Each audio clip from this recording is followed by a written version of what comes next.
The national president of EYN, Church of the Brethren in Nigeria, has appealed to President Muhammadu Buhari to deploy more military personnel around Goza Hills in Adamawa and Borno states to guarantee the safe return of those displaced to their ancestral homes. The church leader made the call at the World Press Conference organized by the church in Yola, the Adamawa state capital, in memory of its members who have been killed by Boko Haram.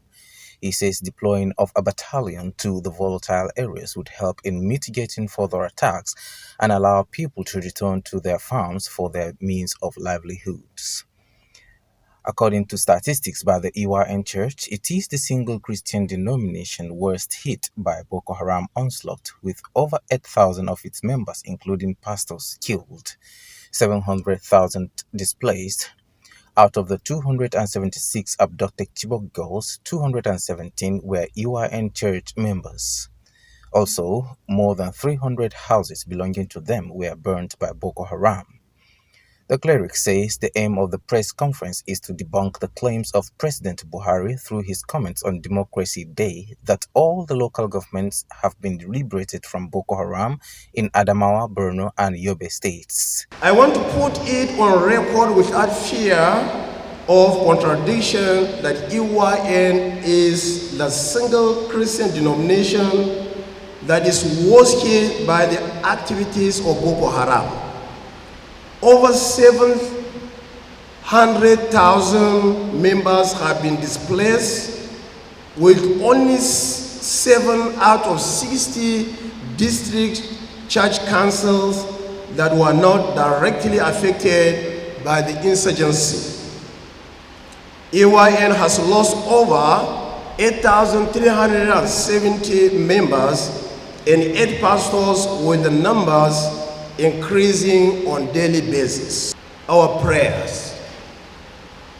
We call on President Muhammadu Buhari to, as a matter of urgency, deploy at least a battalion of military to the deserted areas behind the Goza Hills as enumerated above, to ensure the speedy return of the IDPs to the ancestral land. The Secretary General of EYN Church gave reasons why it has become necessary for the church to speak out following recent developments in the country. The main reason for this World Press Conference, because mostly when such attacks were done, it was not reported, or even if there are reports, most likely in the social media, is underreported.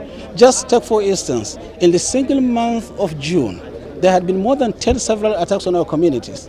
You have not seen it in the media, neither the print or the electronic media. So the cry is this, that the world needs to hear, and our nation also needs to hear, that still atrocities are being committed on a daily basis and no action is being taken. And I want to believe that that this has been prompted by the speech of the President Muhammadu Buhari on the 12th of June, when he said that all the local governments that were hitherto under the control of Boko Haram have since been liberated and the inhabitants have returned. While appreciating President Buhari and the National Assembly for establishing the Northeast Development Commission, he urges them to ensure the reconstruction and rehabilitation of roads destroyed by Boko Haram, and also commend the renewed zeal of the gallant military and other security forces in tackling the menace of insurgency. Adam John, News Now Television.